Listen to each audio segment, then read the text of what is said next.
TikToker murder suspect among three men killed in alleged confrontation with St. James police. Hi again and welcome. This is Links 007 TV News Report, and we'll be right back with the full details to come. Welcome to Links 007 TV News Report, providing you with the best in local and international news updates.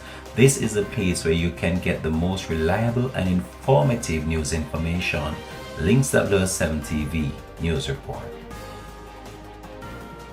Welcome back and thanks for joining us. This is Links 007 TV News Report. Three men were shot and killed during an alleged confrontation with the police, who were on an operation in St. James early Wednesday morning. The police say that 3 illegal firearms were seized during the operation.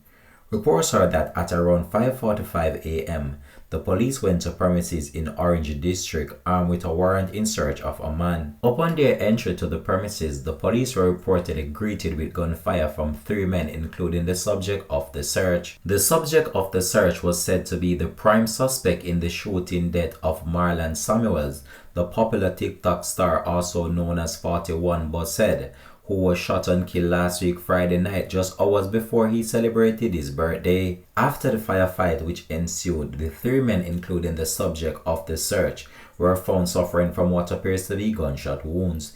They were subsequently taken to hospital where they were all pronounced dead.